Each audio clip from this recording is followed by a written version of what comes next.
Alright, so nuclear physics ভাইয়া আজকে একটা আইডিয়া দিব যে এই চ্যাপ্টারে আসলে কি কি আছে, আর হচ্ছে কিছু পড়া দিয়ে দিব যেগুলো তোমাদের কাজ থাকবে আর কি। ওকে, নিউক্লিয়ার ফিজিক্সের শুরুর দিকে একদম ভাইয়া টপিক ওয়াইজ আগায় যাচ্ছি। শুরুর দিকে কি কি জিনিসপাতি করতে হবে ভাই একটু বলে দেই। সো একটা নিউক্লিয়াস যদি হয়, নিউক্লিয়াসের মধ্যে বোরের অ্যাটমিক মডেল অনুসারে আমাদেরকে নিউক্লিয়াসের যে রেডিয়াস, সরি নিউক্লিয়াস বলতেছি, শেলের রেডিয়াস, ভেলোসিটি অফ ইলেকট্রন, এগুলো বের করতে পারি আমরা। রেডিয়াসের ফর্মুলা জানি, ভেলোসিটির ফর্মুলা জানি, এনার্জির ফর্মুলা জানি, ঠিক আছে। এগুলো সবই পড়ছি কোথায়? কেমিস্ট্রি চ্যাপ্টার 2-তে, ঠিক আছে। তাহলে কি কি আছে? রেডিয়াসের ফর্মুলা, ভেলোসিটির ফর্মুলা, এনার্জির ফর্মুলা, অ্যান্ড দেন মনে আছে রিডবার্গস কনস্ট্যান্ট দিয়ে হচ্ছে এইরকম একটা ফর্মুলা করে আসছিলাম, yes, n1 square n2 square করে আসছি। তাহলে এই হচ্ছে first phase of the chapter, ঠিক আছে, first part of the chapter. ফর্মুলাগুলো মনে থাকলে আমি লিখে দিতাম। Yes yes exactly. সো যে n square h square divided by, আমি তো অ্যাকচুয়ালি চাইলে মনে করতে পারি, চলো মনে করি সবাই মিলে, n square h square epsilon not, SI টা লাগবে এখানে, ঠিক আছে। এখানে 4 পাই mz e square, 4 pi mz e square. Most probably this এলোমেলো হতে পারে, লিখি না লিখি, ইয়েস। সো ভুল ইনফরমেশন দেওয়ার থেকে ইনফরমেশন না দেওয়া বেটার। ইয়েস, সো এইগুলো আবার একটু কষ্ট করে 30 বার লাগবে না, 10 বার করে লিখে নিয়ে আসেন, ঠিক আছে। কোনো কিছু করলেই সারা জীবন মনে থাকে না ভাই, ঠিক আছে। যারা হাফেজ কুরআন মুখস্থ করে ওরাও হচ্ছে মানে they also need to practice, so মুখস্থ রাখা পসিবল না। আচ্ছা চলেন, এইবার এরপরে কি আছে, এরপরে যেই টপিকটুকু আছে we are more interested into that, নাম হচ্ছে ডিকে বা ক্ষয়, নিউক্লিয়ার ডিকে বা নিউক্লিয়ার ক্ষয়। দেখো অনেকে আমরা নিউক্লিয়ার রিয়াকশনের সাথে, অনেকে না, আমাদের দোষ নাই অ্যাকচুয়ালি, বইগুলোতে যেটা করছে নিউক্লিয়ার রিয়াকশন আর নিউক্লিয়ার ডিকে এই দুইটারে হচ্ছে গোলায় ফেলে, ঠিক আছে। দুইটা ডিফারেন্ট থিংস। নিউক্লিয়ার রিয়াকশন যেটা অর্থাৎ ফিশন, ফিউশন, এরকম আরও অনেক টাইপের রিয়াকশন আছে, এই দুইটা সবচেয়ে বেশি কমন। এগুলো আলাদা জিনিস, এগুলো আর্টিফিশিয়ালি করানো হয়, ঠিক আছে। আর ডিকে যেটা, এটা একটা ন্যাচারাল স্পন্টেনিয়াস প্রসেস, স্বতঃস্ফূর্ত প্রক্রিয়া। তুমি আজকে 1 কেজি ইউরেনিয়াম কিনে নিয়ে আসছো ধরো, ঠিক আছে, সাথে সাথে দেখবা যে B2 বম্বার দিয়ে চলে আসছে ট্রাম্প তোমার কাছ থেকে ওগুলো ছিনায় নেওয়ার জন্য। এনিওয়েজ তুমি ধরো ব্ল্যাকে অর্ডার করে, ঠিক আছে, তুমি 1 কেজি হচ্ছে ইউরেনিয়াম কিনে নিয়ে আসছো। 1 কেজি ইউরেনিয়াম হিউজ। এই 1 কেজি ইউরেনিয়াম যদি নিয়ে আসো অ্যান্ড তুমি যদি সাপোজ এটাকে হচ্ছে লেটস সে 10 বছর রেখে দিয়ে গেছো, তোমার হচ্ছে ভবিষ্যৎ প্রজন্মের জন্য রেখে দিছো তুমি, মানুষজন যেমন গোল্ড কিনে রেখে দেয়, তুমি ইউরেনিয়াম কিনে রেখে দিয়ে গেছো, ঠিক আছে। টাকারও ভ্যালু বাড়বে, শত্রুর সংখ্যা আস্তে আস্তে বাড়তে থাকবে। সো তোমার ওই যে ইউরেনিয়াম 10 বছর পর তোমার ছেলে খুলে দেখলো যে ওইখানে 1 কেজি নাই, 700 গ্রাম আছে। এই যে প্রসেসটা, এই যে স্পন্টেনিয়াস প্রসেস, অটোমেটিক্যালি কি হয়ে গেছে বলো তো? কমে গেছে। এইটাই হচ্ছে আসলে নিউক্লিয়ার ডিকে, যে অটোমেটিক্যালি আসলে কি হতে থাকে, স্পন্টেনিয়াসলি নিউক্লিয়াস ভেঙে যাইতে থাকে। ইউরেনিয়ামের পরিমাণ কিন্তু 700 গ্রাম হয়ে গেছে, বাট তুমি যদি এমন একটা কন্টেইনারে রাখো যে কন্টেইনারটা একদম সিল্ড, আমরা একটা টার্ম ইউজ করি মেকানিক্যাল ইঞ্জিনিয়ারিংয়ে, হারমেটিক্যালি সিল্ড। হারমেটিক্যালি সিল্ড মানে বাইরের এনভায়রনমেন্টের সাথে কোনো কিছু আদান প্রদান হবে না, ঠিক আছে। সো এরকম হারমেটিক্যালি সিল্ড অবস্থায় যদি রেখে দাও যে ভেতর থেকে কিছু বাইরে বেরোবে না বা বাইরে থেকে ভেতরে কিছু ঢুকবে না, টোটাল প্যাকেজটা কিন্তু 1 কেজিই থাকবে। টোটাল প্যাকেজটা হয়তো একটু ম্যাস কমে যাবে, কিছু এনার্জিও যে গামা টামা যদি থাকে সেগুলো যদি বের হয়ে যায়, ঠিক আছে, তখন ম্যাস একটু কমে যাবে, কিন্তু ইউরেনিয়াম, অ্যামাউন্ট অফ ইউরেনিয়াম সেটা কমে কত হয়ে গেছে? 700 গ্রাম। বাকি 300 গ্রাম কি আছে? কিছু এনার্জি হয়ে নাই হয়ে গেছে, আসলেই ভ্যানিশ হয়ে গেছে। ভ্যানিশ তো হয় নাই, মানে হচ্ছে নাই আর কি, আসলে মানে আমাদের আশেপাশে নাই। আর আর যেই হয়তো বা ধরো 150 গ্রাম 200 মানে 190 গ্রামের মতো পরিমাণ যেটা আছে বা 290 গ্রামের মতো পরিমাণ ওই অন্য এলিমেন্ট হিসেবে আছে ওরা, ঠিক আছে, অন্য এলিমেন্ট হিসেবে থাকবে। যেমন ইউরেনিয়াম 235 যেটা হচ্ছে ইউজ করা হয় নিউক্লিয়ার পাওয়ার প্ল্যান্টে, ওই 235 কিসে কিসে কনভার্ট হয় বলেন তো? এটা ন্যাচারালি ভেঙে গেলে ক্রিপ্টন, ইয়েস, আর হচ্ছে যে বেরিয়াম বলতেছে ওইটাতে রূপান্তরিত হয় নিচে 92, এটা কত কত যেন, তার সাথে যে আলফা কণা বের হয়। এই প্রসেসটাকে তোমার কি করা হয় নিউক্লিয়ার পাওয়ার প্ল্যান্টের মধ্যে, এটাকে হচ্ছে এক্সেলারেট করা হয়। এক্সেলারেট করে কেমনে? নর্মালি ভাঙলে তো এক ধরনের ঘটনা ঘটতো, বাট ওই যে একটা নিউট্রন দিয়ে আঘাত করে, নিউট্রন দিয়ে আঘাত করলে তখন দেখা যায় কি যে চেইন রিয়াকশনটা স্টার্ট হয়ে যায়, ওটা রিয়াকশন, ঠিক আছে। আর ডিকে যেটা সেটা ন্যাচারাল প্রসেস, বুঝতে পেরেছি?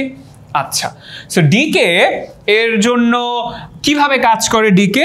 নিউক্লিয়ার ডিকে মজার ব্যাপার হচ্ছে এটা পড়তেও যে তোমাদের খুব কষ্ট হবে তা না, বিকজ ভাইয়া তোমাদেরকে কেমিস্ট্রিতে মনে আছে অর্ডার অফ রিয়াকশন পড়াইছিলাম, এবং nuclear decay is a first order reaction, ঠিক আছে। সো যাদের অর্ডার মনে নাই আমি জানি, টার্মটুকু মনে থাকলেই দ্যাট উইল ডু, বিকজ মনে তো ভাইয়া করাই দিব, সমস্যা নাই।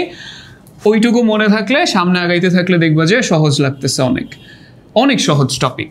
এই যে এন নট, তাহলে একদম শুরুতে যখন টি ইজ ইকুয়ালস টু 0 তখন আমার কাছে নাম্বার অফ অ্যাটমস, পরমাণু সংখ্যা হচ্ছে এন নট, ঠিক আছে।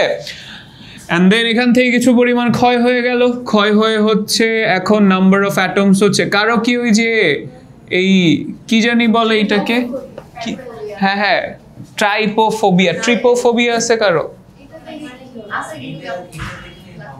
এটা অনেক বড় হলে ঠিক আছে, পুরাটা বোর্ড এঁকে দিব নেক্সট দিন।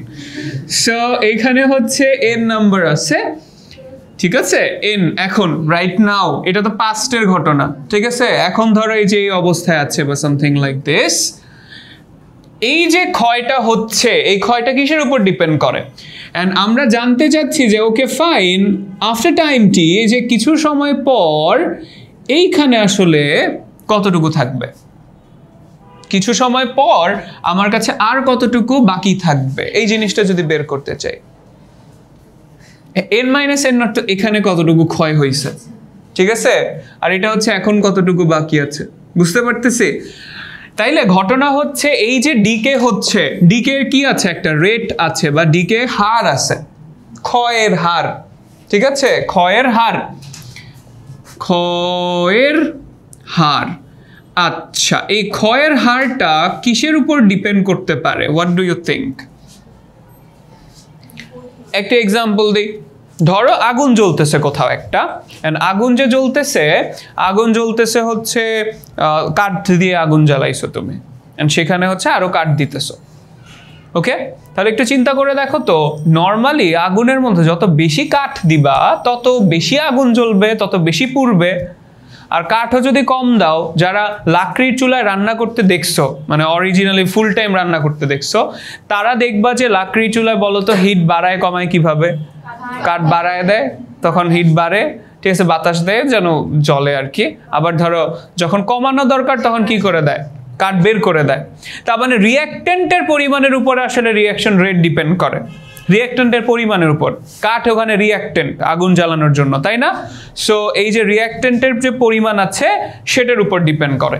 এই জায়গায় ক্ষয় যে হচ্ছে এটাও তো ওয়ান টাইপ অফ রিঅ্যাকশনই, তাই না? নিউক্লিয়ার রিঅ্যাকশন, নিউক্লিয়ার রিঅ্যাকশনে ইলেকট্রনের কোনো কাহিনী নাই। আমরা এতদিন পর্যন্ত যা রিঅ্যাকশন দেখে আসছি সবগুলো ছিল ইলেকট্রনিক রিঅ্যাকশন। কপার হয়তো বা কপার 2+ আয়ন হইতেছে, বাট নিউক্লিয়াসটা কপারেরই, ঠিক আছে। আবার দুইটা ইলেকট্রন দিয়ে দিলে দ্যাট উইল বিকাম কপার, ঠিক আছে। বাট এখানে যেটা হচ্ছে, এখানে নিউক্লিয়ার রিঅ্যাকশন হচ্ছে, এখানে কোনোভাবেই you can not come back hair.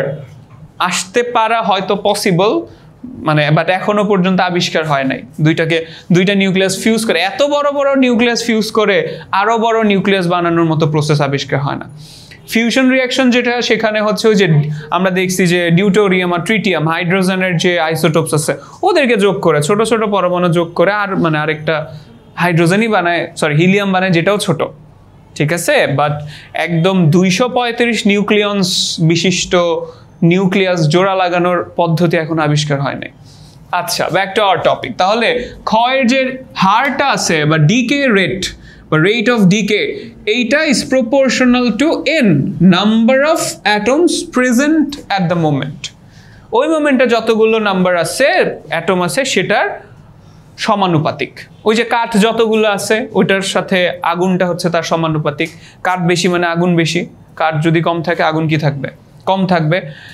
আগুন কম থাকা মানে কাঠ আবার পুড়বেও আস্তে আস্তে, কম কাঠ আস্তে আস্তে পুড়বে। যখন কাঠ দিবা বেশি বেশি, আগুনটাও বড়, তখন পুড়বেও কি তাড়াতাড়ি, মানে ক্ষয়ের হারও কি বেশি। তার মানে তোমার কাছে যদি এন বড় থাকে তার মানে রেট বেশি হবে, তাড়াতাড়ি করে ক্ষয় হতে থাকবে। আর যদি এন যত কমতে থাকবে ক্ষয়ও কি হতে থাকবে? কমতে থাকবে। অলমোস্ট লাইক পিৎজার মতো, বুঝছো?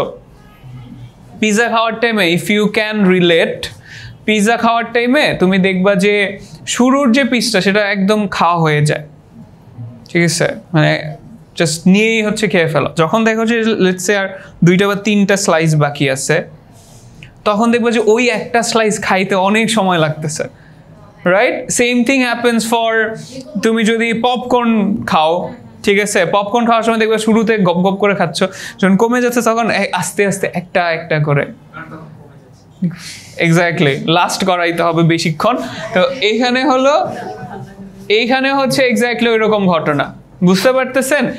তোমার এন যত বেশি থাকবে তত ফাস্ট ডিকে হতে থাকবে, এন যত ছোট হতে থাকবে ডিকে রেটও আস্তে আস্তে কি হতে থাকবে? কমে যেতে থাকবে। তাহলে ক্ষয়ের হার is proportional to n number of atoms present at the moment. ক্ষয়ের হার জিনিসটাকে দেখো তো এভাবে কি এক্সপ্রেস করতে পারি? ডিএন বাই ডিটি, অর্থাৎ নাম্বার অফ অ্যাটমস যতগুলো চেঞ্জ হইতেছে কমে যাইতেছে ডিভাইডেড বাই টাইম, যত সময় লাগতেছে, লেখা যায়। তাহলে রেট বা হারকে আমরা এটা প্রকাশ করতে পারি, বাট এখানে ডিএনটা নেগেটিভ, কমবেই তো, বাড়বে কি কখনো? কমবেই। সো সামনে একটা মাইনাস, টোটাল জিনিসটাকে পজিটিভ রাখার জন্য। ডিএন এর value will be negative, so মাইনাসে মাইনাসের জন্য কি হয়ে যায়? প্লাস হয়ে যায়। রেট ইজ দিস, ঠিক আছে? তাহলে এখন আমরা এটা বলতে পারি যে DN by DT is proportional to N. যদি আমরা ইকুয়াল করতে চাই তাহলে লিখতে পারবো DN by DT is equal to lambda N. We brought a constant, এই কনস্ট্যান্টটাকে আমরা বলছি ডিকে কনস্ট্যান্ট বা ক্ষয় ধ্রুবক।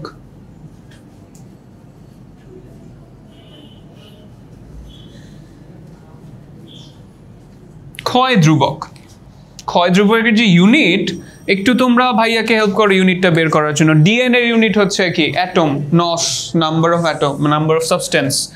এটাও তো নস। তো এখানে ধরো এটা কাটাকাটি চলে যায়, নিচে শুধু টি থাকতেছে পার সেকেন্ড। Very good. সকালে একজন বলতেছিল ভাই আমরা হার্টস বলতে পারি কিনা? বলি না, দরকার কি, পার সেকেন্ডই বলি, ঠিক আছে? সো ল্যামডার ইউনিট হচ্ছে পার সেকেন্ড। এই হলো আমার একটা ফর্মুলা। বলো। এইটা হচ্ছে একদম বেসিক ফর্মুলা, বুঝতে পেরেছেন? একবার বুয়েটে কোয়েশ্চেন আসছিল, আমরা সলভ করানো শিখাবো। নর্মালি এই মানে ওইবারই হচ্ছে ফার্স্ট টাইম এই ফর্মুলা দিয়ে কোয়েশ্চেন আসছিল।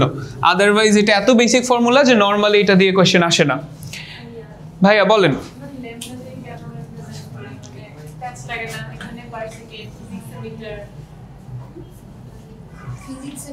আর কিছু নাই অ্যাকচুয়ালি।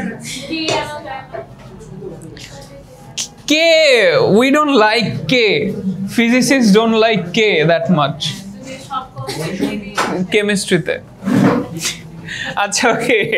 সো এবার আমরা যেটা করবো ভাইয়ারা, একটু 1 মিনিট আর 2 মিনিট দেখলেই শেষ হয়ে যাবে আমাদের।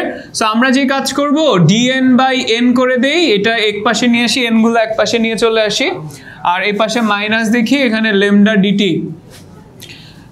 আর আমরা কি করব, এবার ইন্টিগ্রেট করে দিতে চাই, বিকজ আমরা বের করতে চাই আসলে টাইমটা কত। ডিটিকে আমরা ডিটি রাখতে চাই না, আমরা টিতে যাইতে চাই, যে কত সময় লাগবে to getting that amount of thing, ঠিক আছে? সো এখানেও আমরা হচ্ছে মাইনাস ল্যামডা ডিটি করব। বলো। এখন ইন্টিগ্রেট করতে চাই ডিটিটাকে টি বানানোর জন্য, বাট এখানে খেয়াল করো, আমরা এখানে লোয়ার লিমিট দিব 0। যখন টাইম 0 ছিল তখন নাম্বার অফ অ্যাটমস কত ছিল? n not. আর কতক্ষণ পর্যন্ত টি পর্যন্ত হুইচ ইজ দিস, অথবা এই যে এই সময়টা টি, এটা কত এন, ঠিক আছে এন না অ্যাকচুয়ালি টি তো এখানে কেন লিখে রাখছি, টি শুড বি देयर, ওকে ঠিক আছে টি এখানে হবে, ওখানে লিখছি এখানে হবে যে টি সময় এন নট থেকে এন হইছে, পরেরটুকু জানতে চাই আর কি আমরা, সেখানেও পরেরটা পরে। আমরা যদি হচ্ছে ইন্টিগ্রেট করি, ইন্টিগ্রেশন পারি আমরা, বলতো এই যে dn বাই n করলে কি থাকে ln n, আর যদি মানগুলো বসাই দেই আমার থাকার কথা ছিল ln n minus ln n not which is ln n by n not. এক কাজ করি, এক পাশই হচ্ছে কমপ্লিট করে ফেলি ln n by n nought, ঠিক আছে। আর রাইট সাইডে কি থাকবে minus lambda t, that's it, minus lambda t. দেখো যদি টি বের করতে বলে যে আচ্ছা শুরুতে আমার কাছে এতগুলো অ্যাটম ছিল অ্যান্ড কিছুক্ষণ পরে দেখলাম যে আমার কাছে এতগুলো অ্যাটম আছে, ডিকে কনস্ট্যান্ট এত হলে কত সময় লাগছে বের করা যাবে না? তাহলে টাইম বের করার জন্য this is a very suitable format. তবে আমরা এখানেই থামতে চাই না, আমরা আর একটু সামনে যেতে চাই। লনকে যদি এনটি লন করো ওই পাশে পাঠায় দাও, তাহলে আমার কাছে থাকবে n by n nought is equals to e to the power minus lambda t থাকে। আর এই যে নিচের n নটটাকে রাইট সাইডে নিয়ে গুণ করে দিলে আমার কাছে থাকতেছে n is equals to n nought e to the power minus lambda t. এইটা হচ্ছে অরিজিনাল ফরম্যাট যেটাতে সবাই প্রকাশ করে আর কি। এবং if you remember first order রিঅ্যাকশনের ফর্মুলা এরকম ছিল, জাস্ট ওখানে কে ছিল মাইনাস কেটি ছিল, ঠিক আছে। কে কে আমরা বলতেছিলাম কি রেট কনস্ট্যান্ট। আর যুবক বলেন ভাইয়া, ইয়েস না না না না না এখানে এটা constant, because we don't have any variables here. Lambda যদি রাখো এই যে এন নিচে চলে যাবে না, সো আলটিমেটলি অথবা এখান থেকে বের করো না, এই যে এখানে বের করো, এইটা তো একটা কি বলবো নন ডাইমেনশনাল কোয়ান্টিটি, কোনো ডাইমেনশন নাই এটা, খালি টি থাকে ওয়ান বাই টি। টি তো মানে টি তো কি বলবো বা টি তো আমার ইন্ডিপেন্ডেন্ট ভেরিয়েবল, মানে lambda is a constant actually, এই হলো আসল কথা, কোনো রাশি নাই। সেকেন্ড অর্ডারের জন্য যখন ল্যামডা বের করবা তখন দেখবা যে lambda actually depends on time, ঠিক আছে। বাট এইখানে lambda does not depend on time. কিভাবে প্রুফ করি পরে আরেকদিন আলোচনা করবো না এটা নিয়ে।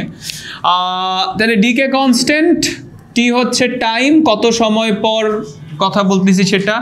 এন নট হচ্ছে ইনিশিয়াল মানে ইনিশিয়াল নাম্বার অফ অ্যাটমস, আর এটা হচ্ছে ফাইনাল নাম্বার অফ অ্যাটমস, ঠিক আছে। ইনিশিয়াল নাম্বার অফ অ্যাটমস বলতেছি আমরা, but it also can be gram ম্যাসও হতে পারে, ঠিক আছে। ইয়েস, এটা রেশিওই তো। ইভেন এইটা রেট অফ রেডিয়েশনও হতে পারে, রেট অফ রেডিয়েশন, বিকজ যখন ভেঙে যাচ্ছে, ভেঙে যাওয়ার সময় তো হুদাই ভেঙে যাচ্ছে না, ওই যে আমরা বললাম না এনার্জি হিসেবে ছড়ায় যাচ্ছে, and that process or that phenomenon is called what, radiation. তাহলে চিন্তা করে দেখো, তোমার যদি নাম্বার অফ অ্যাটমস বেশি থাকে রেডিয়েশনও কি থাকবে, বেশি থাকবে। আর নাম্বার অফ অ্যাটমস যদি কমে যায় আসলে ক্ষয়ও হচ্ছে আস্তে আস্তে, তার মানে রেডিয়েশনও কি হয়ে গেছে, কমে গেছে। রেডিয়েশনের ইউনিট কি, বেকরেল অথবা কুরি, দুইটা রিলেশনশিপ আছে, আমরা নেক্সট ক্লাসে আলোচনা করব, ঠিক আছে। বেকরেল অথবা কুরি। আপাতত আমরা এই পর্যন্ত থাকবো আজকে, অলরেডি টাইমস আপ। নেক্সট ক্লাসে ইনশাল্লাহ, নেক্সট ক্লাসে শেষ হয়ে যাবে চ্যাপ্টার এটা, তারপর প্র্যাকটিস করাবো একদিন, তারপর এক্সাম। আল্লাহ হাফিজ।